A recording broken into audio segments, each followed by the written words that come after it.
Hey everyone, welcome to the Zest, the official podcast for Orange Coast Magazine. I'm Chelsea Ranieri, and today's guest has been a colon surgeon for more than 20 years, and she is the surgical director for the IBD program at Hoag's Digestive Health Institute.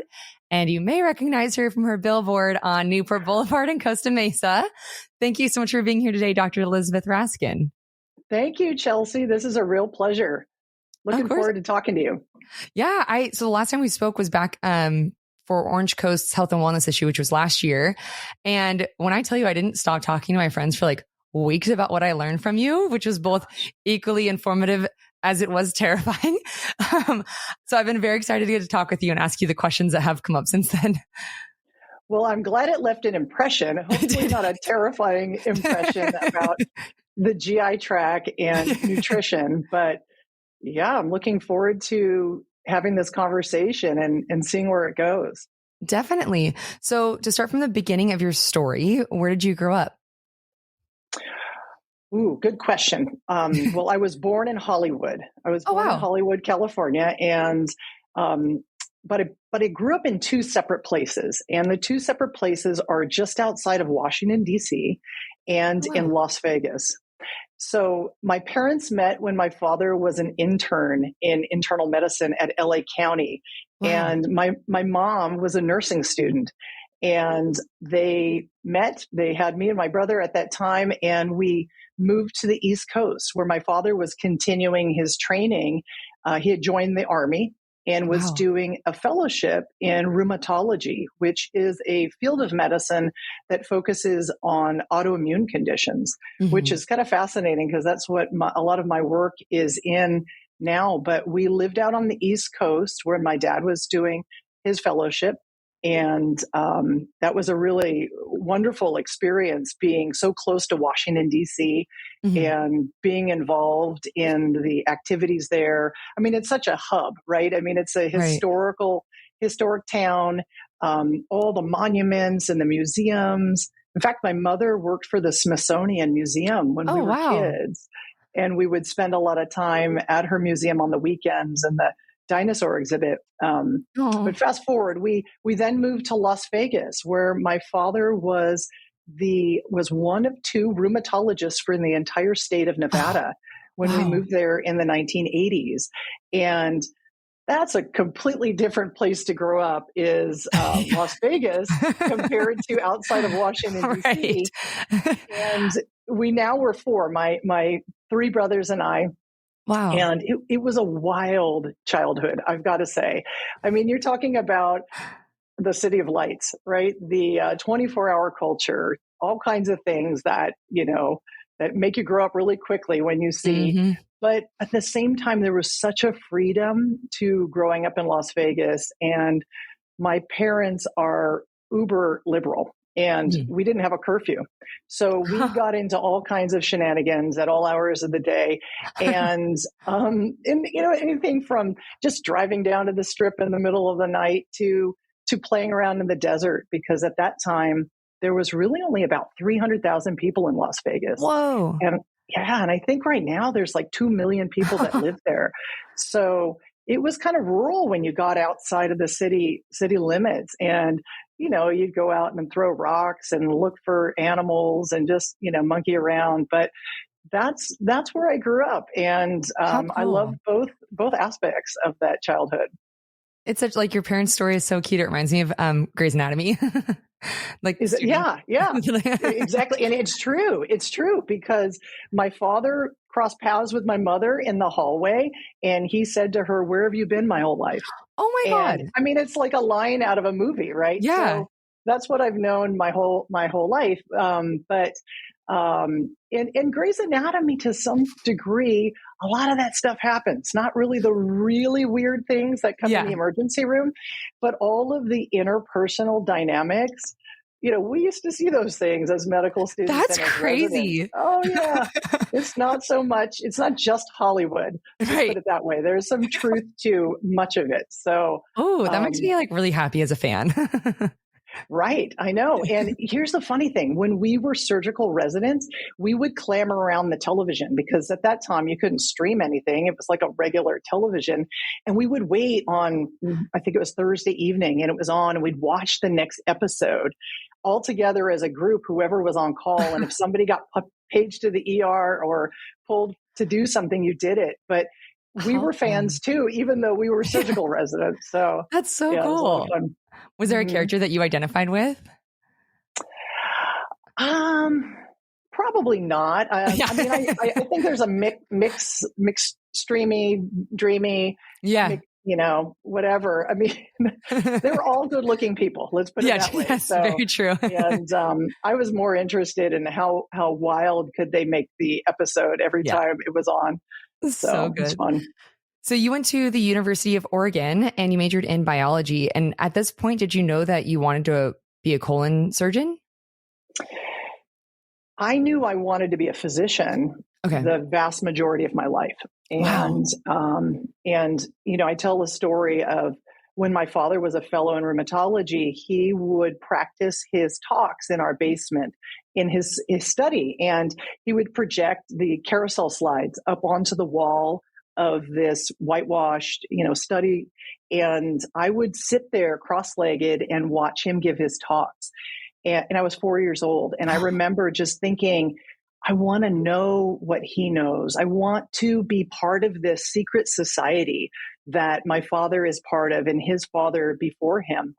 And so at a very young age, I had this draw to medicine. And I didn't really know what it all meant because the pictures on the wall, they were of slides and they were stained in these beautiful colors. And so what I knew as a child was that this was abstract art.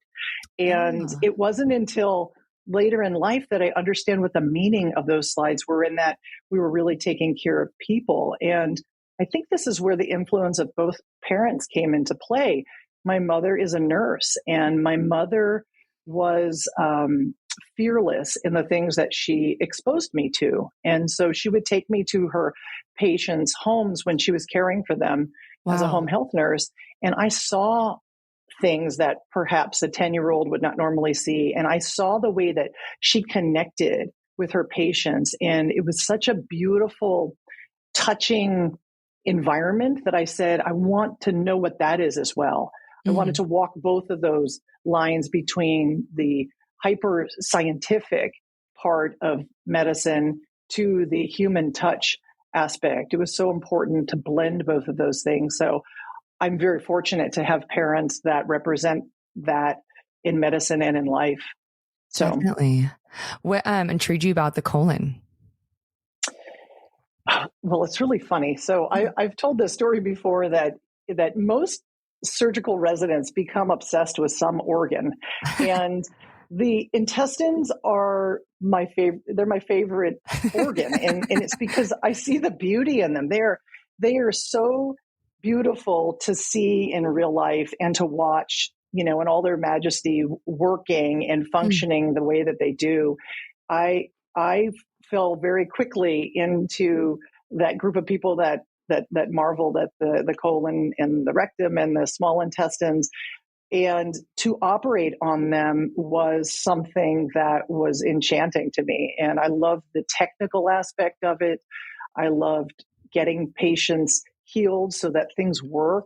When your gut doesn't work, you're a miserable, human being. Yeah. And when you can restore function to somebody, it gives you just such a sense of satisfaction, because we take for granted some of these simple things like digestion, evacuation, what have you. They're so critical to our health.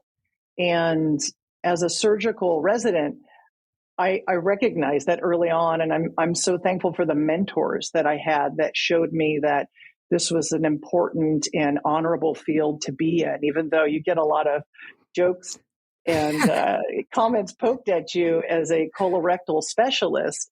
The truth is that you don't know you need someone really good at that until you do. And then you're really hoping that there's somebody who's as passionate about it as I am and my colleagues. So definitely. And what point did you start working with robotics in surgery, and what's the benefit of using robots in surgery? Yeah, that's a interesting aspect to my career. So I first heard about robotic surgery in, I want to say it was 2001. Mm-hmm. And the robot had just been released. And the interesting part about the main surgical platform that's used in most hospitals around the nation and the world is that it was initially a collaboration between NASA, the U.S. military, and really what they were looking for is a way to help individuals in remote locations and to enable what they call telepresence surgery. So to be able to do surgery on the battlefield or to be able to do surgery on Mars, that's really why the robot was initially designed. And so as they were testing it, people started to say, the physicians that were working with them, we can use that right now. Like in the hospitals we don't need to be in these remote places. And so cardiac and urologic surgeons were some of the first to use a surgical robot. And then later on, colorectal surgeons and gynecologists and general surgeons were. But I heard about it as early as 2001. And then I didn't start to use it until 2010.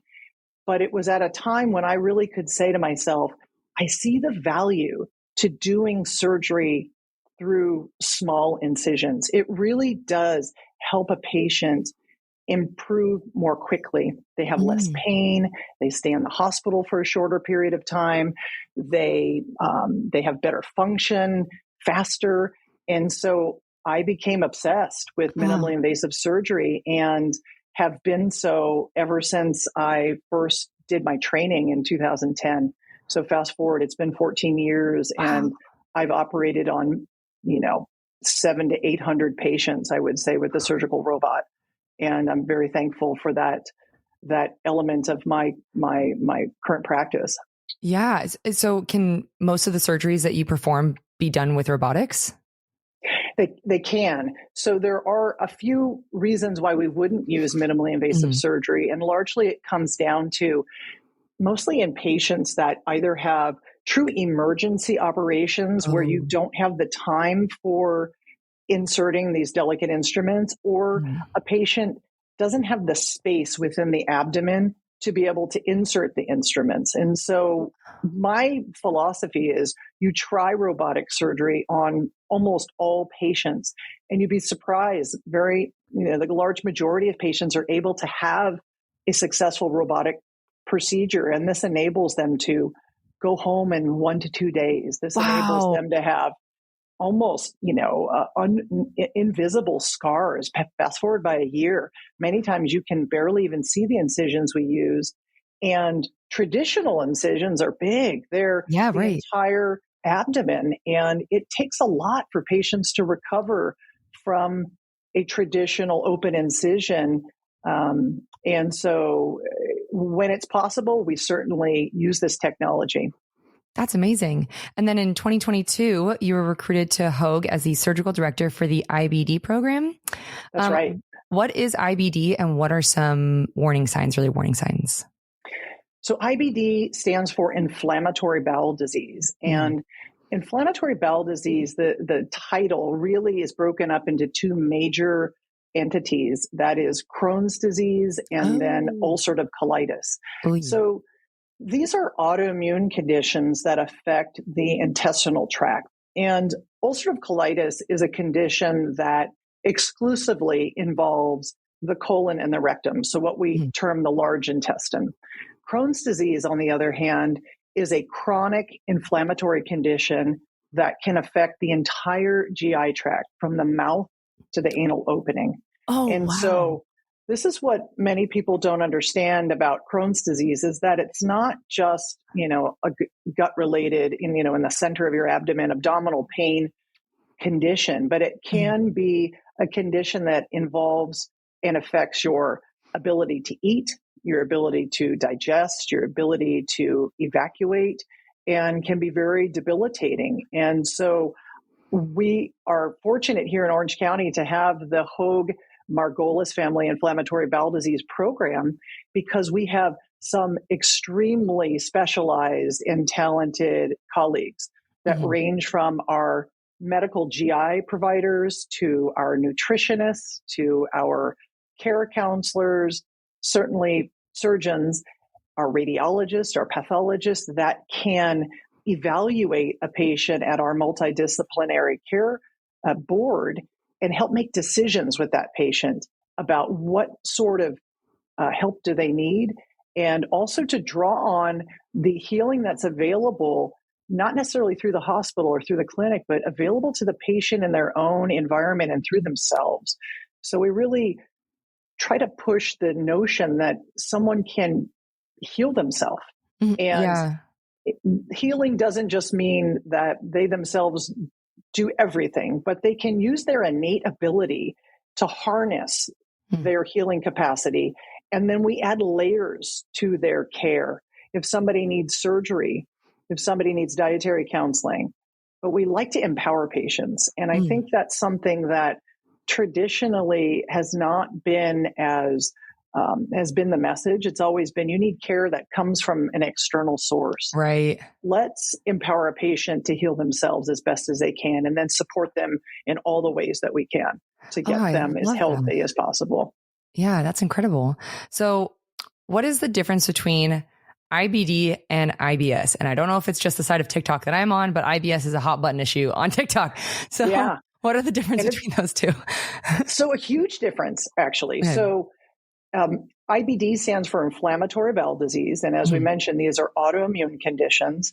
IBS stands for Irritable Bowel Syndrome. And what Irritable Bowel Syndrome is more of a functional problem where we don't see anatomic changes to the bowel that we do in inflammatory bowel disease. For example, we don't see inflammation and what we call fibrosis when we're laying down scar tissue. We don't see ulceration.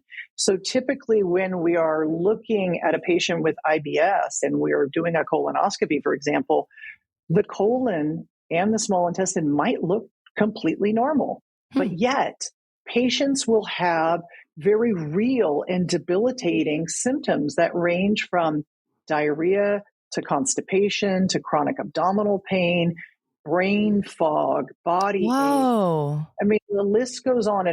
And largely, I see IBS as a disruption in the mind-gut connection is really what it is that our gut will send messages to our brain, and our brain sends messages back to our gut. And it affects, first of all, when the brain is sending it to the gut, it affects the way that the bowel contracts, the way that the bowel pushes food through. It'll affect the symptoms that one feels. For example, the bloating, the gassiness can all come from those actions. And then the gut sends messages back up to the brain through neurotransmitters, which are messengers that give us feedback about how we're doing down there. And this can create a sense of anxiety, depression, lack of concentration, poor sleep. And this is a sign that the bacteria of the gut may not be as well balanced as they need to be to maintain our health. And that basically the term we use is microbiome, or the collection of bacteria, viruses, yeast, and archaea that inhabit our gut that help us maintain balance. So a couple of follow-up questions to that. So what are some other mind-gut connection issues that might come up, like besides IBS? And then also for the microbiome, I will want to dive into that right afterwards. Yeah. So regarding the mind-gut connection, some of the things that I've just listed can be rooted in the gut, and one might not even have gut-related symptoms. I'll give you an example. So we think about this with depression and with dementia and Alzheimer's, and sometimes there's a lot of research on autism spectrum or neurodivergence originating in an imbalance in gut bacteria and the microbiome. So we can range from everything like that to the opposite, which Crohn's and colitis are conditions of dysbiosis. And what that means is a dysfunction in the microbiome or a bacterial imbalance. So you can see things that are seemingly obvious, like GI related issues, to things that seem very distant and very not connected, unconnected. And when we delve deeper, we start to realize that those conditions, obesity can be rooted in the microbiome and can affect our, mind-gut connection. So I think that the microbiome is honestly the most important thing to our health.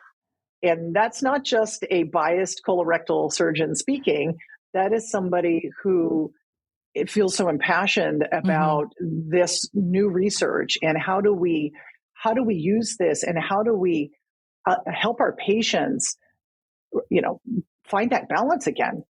Right. So for the microbiome, can you have your microbiome tested? Like, how do you, like with all these symptoms that might not be related to the gut, how do you eventually get that diagnosed? And you sure can. Yeah. So there are companies that will do microbiome analysis and can look at the variety of species that live in your gut. It can show you the composition, the heterogeneity of the species. So really, we want great diversity in our gut, and great diversity of the gut comes from eating a very diverse diet. And so companies can test that. And the bigger thing is that they can do the testing, but you have to be able to synthesize it. You have to be able to understand, what does this mean to somebody? Because you don't want to create hysteria and say you've got a bacterial imbalance. And the reality is, no, that's just your own profile. And we need to be able to make the link. So seeing a provider who knows how to analyze this is really important. So that is feasible. Yeah. Are there any companies that you want to shout out, or no, it's okay if not? There are a bunch of companies that do the testing. I think that the company that has worked for the longest time in this field is called Genova Diagnostics. Okay, and they have a fabulous program, and they have a wonderful podcast. Oh, good. If you're interested in listening to the lab report. And I know the two podcasters well, and I follow them. So check out Genova. There's also a company down in San Diego called Flore. And Flore is a microbiome testing company that also makes custom probiotics. So these are just two companies that I've become familiar with and am excited to see where our collaborations go as we work on some research together. Definitely. So speaking of probiotics, do you believe in probiotics, and how can people find ones that actually work? I mean, probiotics, it's a hot topic, right? Yeah. And probiotics are necessary, but they're not necessary to purchase in capsules. Let's put it that way. So probiotics just mean live cultures. So where are we going to get live cultures from if we're not taking caplets or, something that you find at in the pharmacy aisle or even at a health food store in the refrigerated aisle? Probiotics come from food. And so traditional foods over millennia have been shown to be probiotic in nature that range everywhere from sauerkraut to sourdough bread to kefir and yogurt, sour cream, kombucha. These are all live culture containing foods that pickles is another one that are accessible. I make these things at my own home. It takes basically the plant material, salt, and a container. And that's how you make sauerkraut. That's it. So sauerkraut is made from cabbage and salt, and you make a brine by massaging the cabbage and the salt together, and you get it submerged under its brine, and then you give it time. And guess what? The bacteria that live on the plants start to propagate, and you will have a bubbling concoction that is super healthful. And yeah, go ahead. Oh, no, sorry. Keep going. No, I was going to say they're not intangible. You don't have to purchase these things. So these sort of healthy entities are available in your kitchen and at the farmer's market, and you do not need to buy a bottle of lactobacillus or bifidobacterium. You can find that in foods that naturally exist, and it's probably a matter of doing a little research, watching a few videos online to see how they're prepared, but they're very simple. and have become their traditional foods in most cultures around the world. Are there other foods that you feel like people should get in their diet every single day? Yes. So a big plug for fiber. So fiber is broken down into really two entities. We refer to insoluble and soluble fiber. So insoluble fiber is fiber that comes from plant material that doesn't get broken down by our enzymes and the acid of our stomach and the secretions of our GI tract, and will create a material that, when it gets to the colon, will be chewed upon by the bacteria that live in our gut. And what happens as a result of that? Well, when the bacteria chew on that fiber, they release short chain fatty acids, as well as other substances that help keep this lining of our GI tract, this mucus lining, keep it healthy. And it acts as a barrier from pathogenic or disease-causing organisms and entities. So fiber is so important for that mind-gut connection, because what we're doing is we're making sure that our gut lining is not permeable to things that are toxic, and it's letting in the things that it needs to. So fiber is super important. Soluble fiber is fiber that is broken down, and when you make something soluble, it is able to be mixed with water, and it's super important for making things soft, right? So as we're having bowel movements, we want something that's well hydrated and brings in the hydration to the GI tract. So fiber is your best friend, unless you have a GI condition where your doctor is recommending that you don't take in excess fiber. And so once again, a reason to see a subspecialist who can help guide you in the right foods to be eating for the conditions that you have. Definitely. And are there any foods that we should, besides the obvious like junk food, candy, any foods that we would be surprised to know that we should stay away from? Like I've seen things that are like beans are inflammatory and peanuts are inflammatory, but are they, I don't know, really?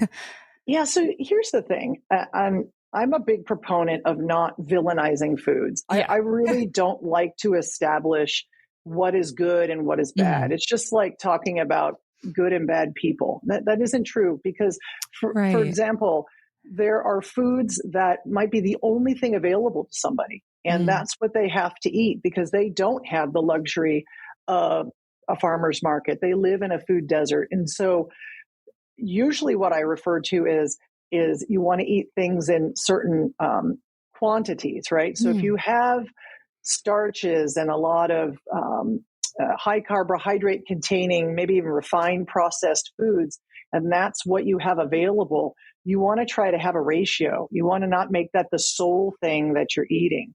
But if I had to pick a perfect diet for the vast majority of patients, it's going to be the Mediterranean diet, where we're bringing in healthy fiber, largely plant-focused diet, that healthy fiber, a variety of foods that are lots of shades of colors, which tell you that you're getting in phytonutrients and nutritious components in that colorful array of food. Healthy fats are in the Mediterranean diet. Olive oil, olives are really big in that diet, seeds and nuts, and then lean protein sources. So a lot of fish. We make recommendations about having 3 servings of fatty fish a week because it provides omega-3s that are so important for good body functioning and brain function.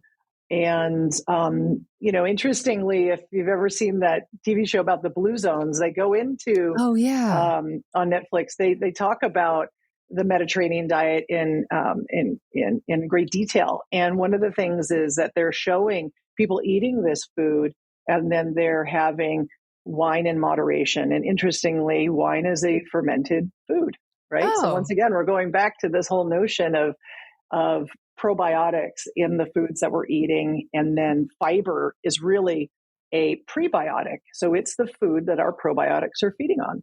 That's the way to see it. Interesting. And are there any, like, as I mentioned, the villainizing of like certain things that they call inflammatory. Yeah. Are there any trends on Instagram or TikTok that you're seeing where you're just like, I really hope this stops, about like misleading information about the gut or food? There's lots of misleading information on social media, and there's a lot of good information on social media. And I would say one of the things that I would love to get dispelled is this notion that seeds and nuts and popcorn cause a condition called diverticulitis. Yes, I've seen that. People will come in and they'll tell me, I've been picking all the seeds off the strawberries and I haven't had popcorn in 20 years because my doctor said I was going to get diverticulitis. Well, the truth is that, first of all, they don't cause diverticulitis. And then second of all, those things can be preventative of diverticulitis because they're high in fiber. And in many nuts are high in your omega-3s and alpha linoleic acids and things like that. And so not only are they not causing harm, they'd actually be good to put in your diet. There are times when one may not want to eat a large amount of seeds and nuts. For example, if you're having a flare of a condition, and then we really do recommend that is minimized. But otherwise, those are very healthful foods. So I would say that is a trend that I would love to dispel.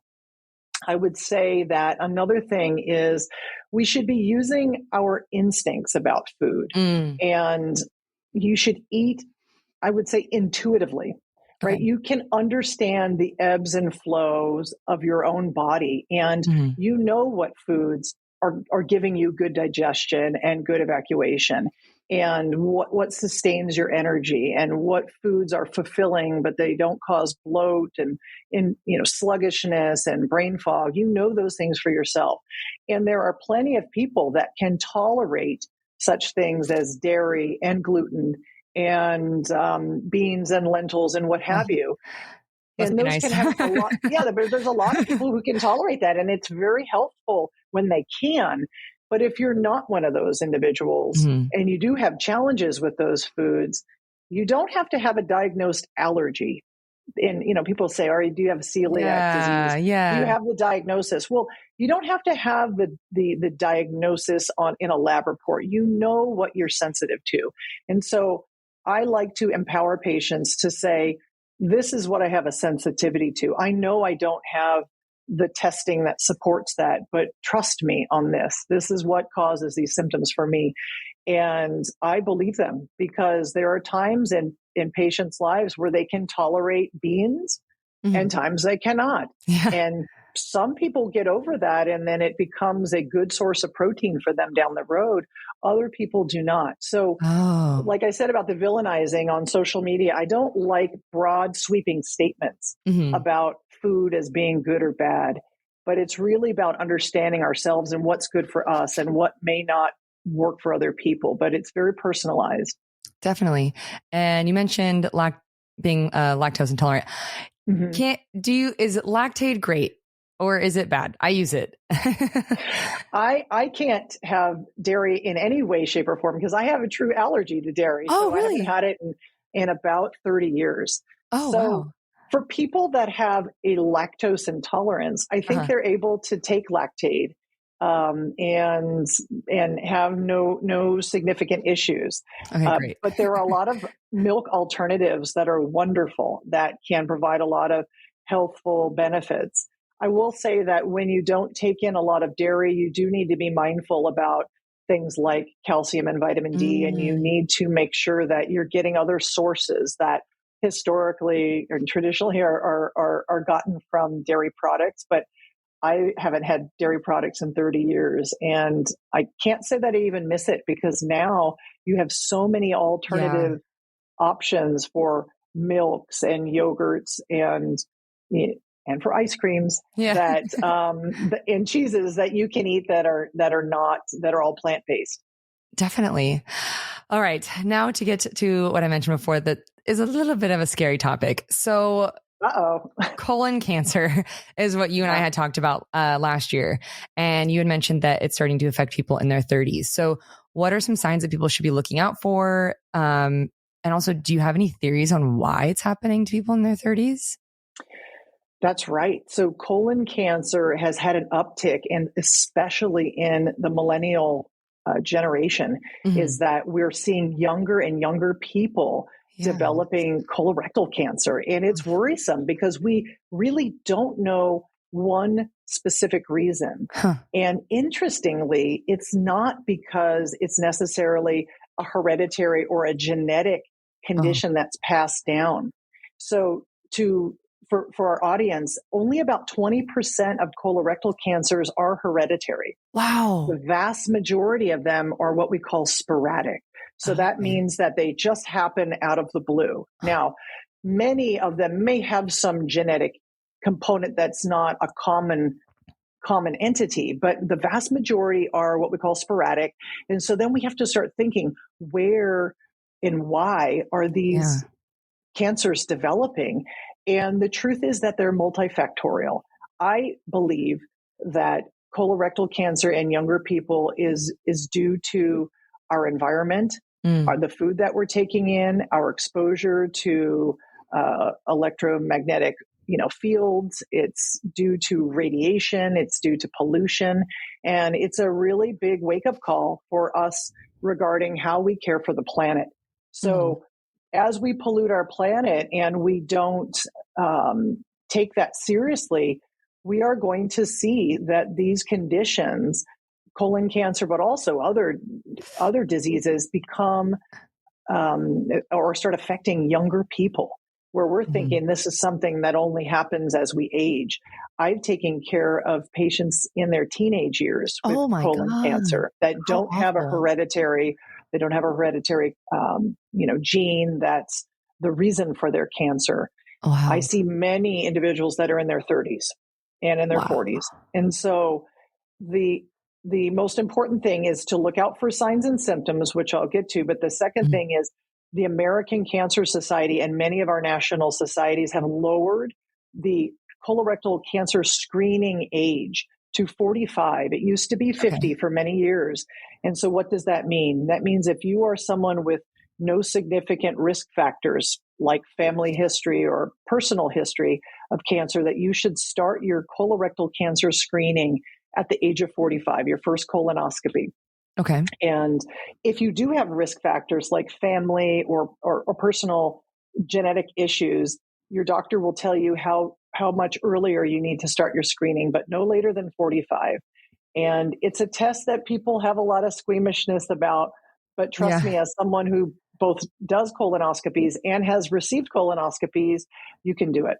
You can do it, and it is completely worth it so that you can maintain your health and prevent a preventable condition. Can people in their 30s start doing it, or is like your insurance just won't cover it?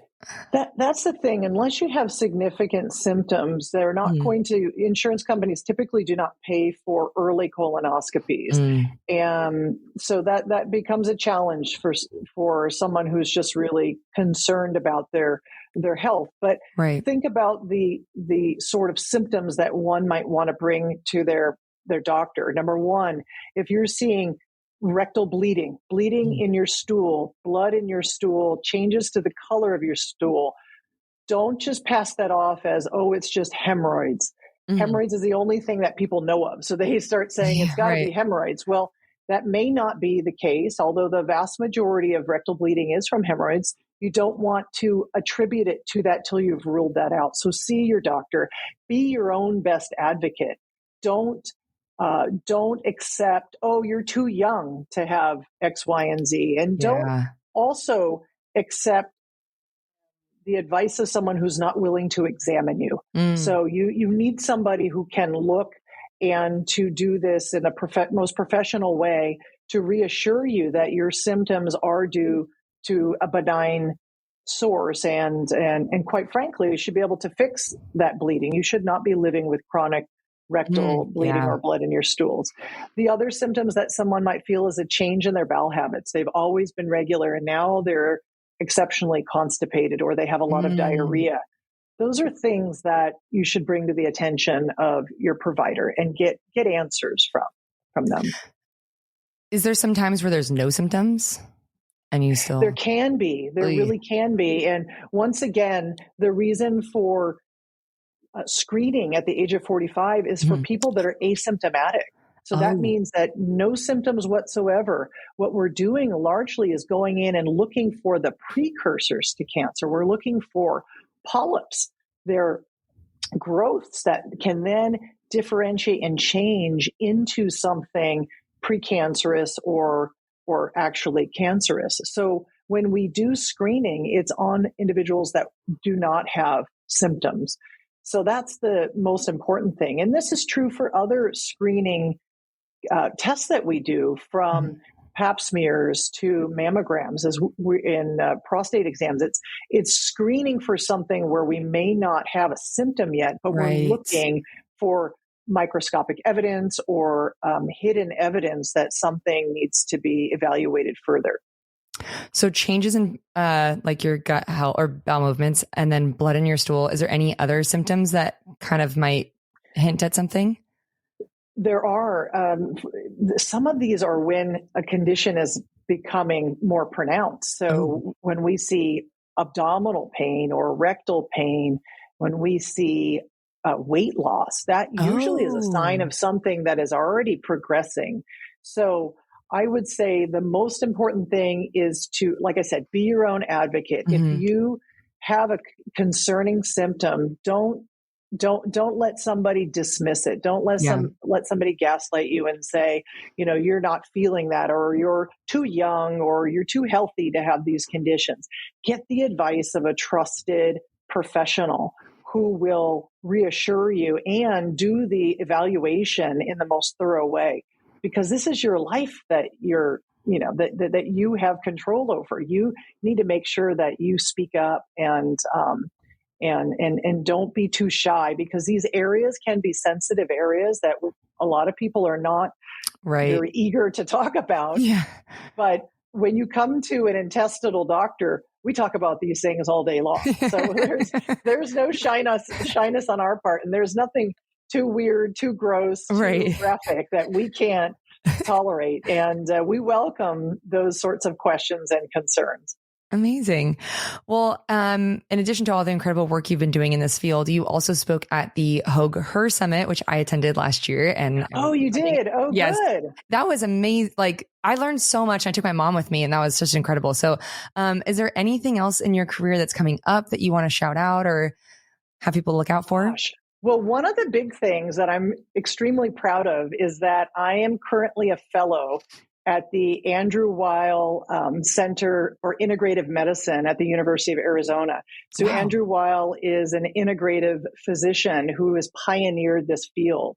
And integrative medicine is, if I had to summarize it, it's basically bringing all of the possible ways to heal somebody together, from traditional allopathic medicine, or what we learn in medical school, to naturopathic, to homeopathic, to traditional Chinese medicine, acupuncture, Ayurvedic medicine, herbalism.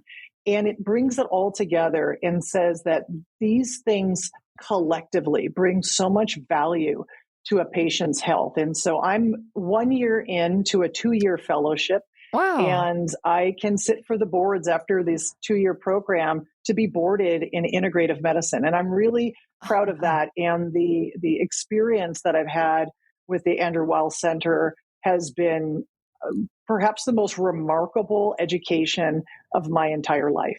And I've been in a lot of school.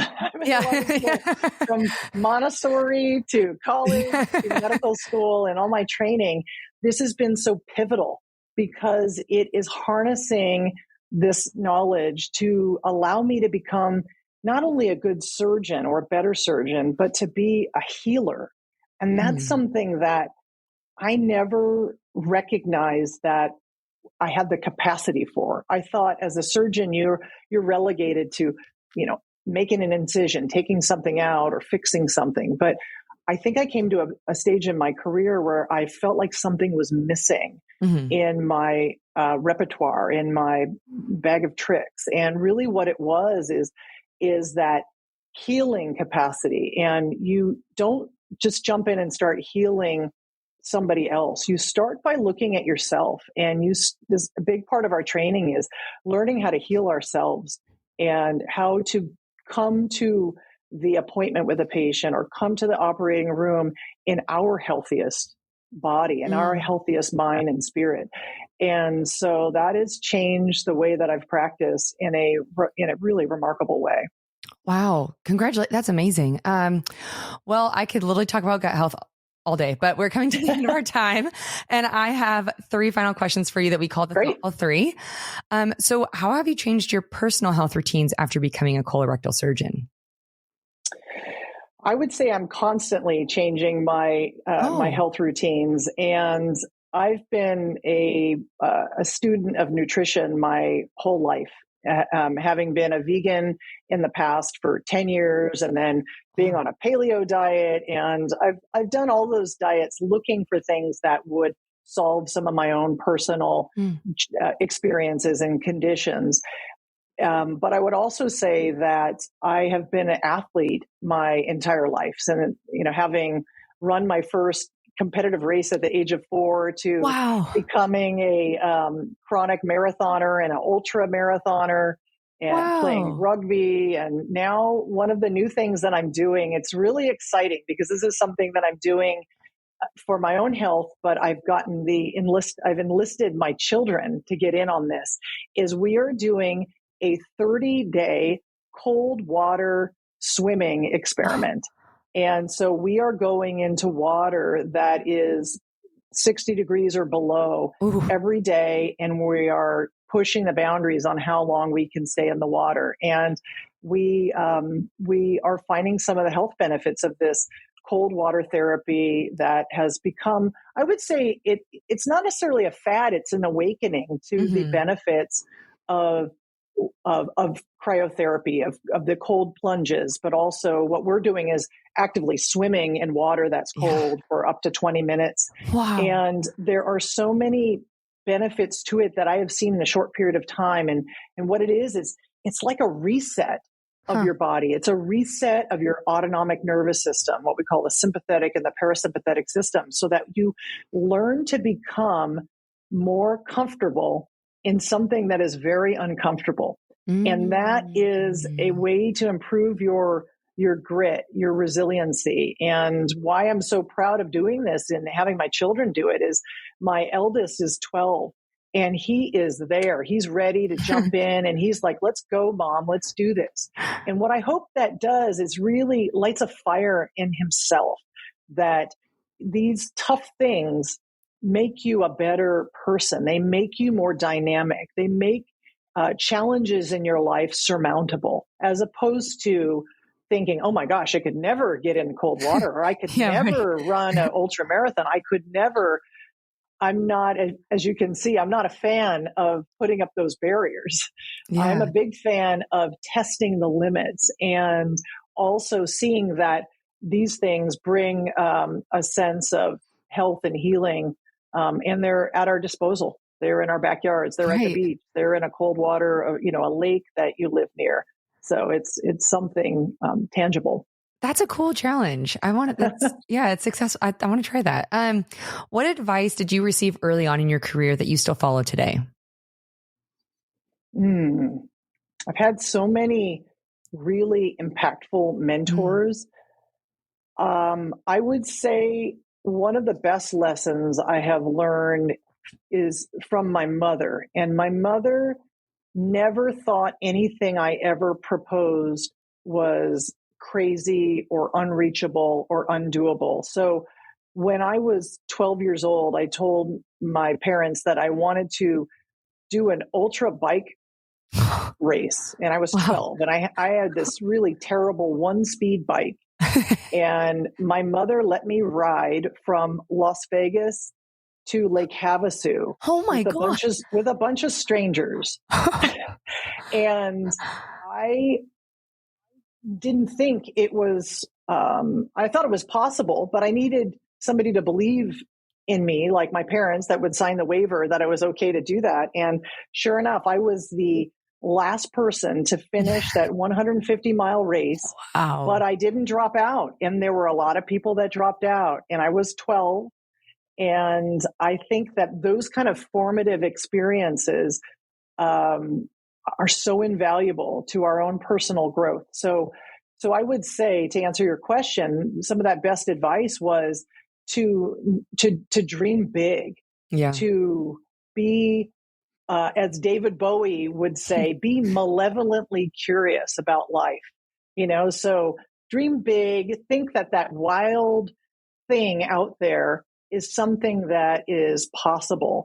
Moonshots are incredible for people to have, which is take a chance on something and to not live with fear in your heart, because that's something that I've largely dispelled. Is I'm not afraid of, physical pain. I'm not afraid of, being ostracized by my peers. I'm not afraid of being ridiculed for thinking too wildly. I was brought up in a family that allowed me to be very nonconformist, and I'm thankful for that. I love that. God, you're so inspiring. And then lastly, what would you tell your younger self knowing what you know now in terms of gut health? Well, as a younger person, I did struggle with the eating disorder. And so I think that there's a lot I would tell my younger self. I would say that food is your first medicine. And like I was saying about form good relationships with food, as opposed to, like I said, villainizing food. So I would tell my younger self that the most important thing is to use food to nourish your body, is to allow you to function at your most optimal level. I was a runner at a very young age. And so I thought that in order to run, you had to be really lean and you had to be very light. And the truth is that you need food to fuel your body, and you need to build muscle, and you need to build strength and endurance. And that comes from nourishing yourself as opposed to depriving yourself. So when I said that I was a vegan in the past, I was one of these Diet Coke bagel vegans where you ate things that were not real food. Yeah, they didn't have any animal products in them. So it's unfortunate because veganism can be so nourishing to yourself, and it can make you feel incredible, and you can fuel your body for so much dynamic activity and thinking and being. But you can also eat really poorly and think that that's a healthy way to do it. And yeah, so I would tell my younger self to eat for performance, to eat for vitalism, and to really respect your body. Because as young people, I think we get a very distorted sense, and this is especially true on social media, we get a distorted sense of what a healthy body looks like. And we need to really embrace that health comes in many varieties, and our body shapes should be recognized as beautiful, and to see our own bodies as temples that we should worship at, as opposed to finding all the flaws in ourselves. And much like saying that food is good or bad, we shouldn't be saying that about our bodies either. Yeah, well said. Well, thank you so much for doing this. This is so informative, and I really appreciate it. Oh, this has been a delight, Chelsea. I'm so thankful that you invited me. Of course. Thanks again.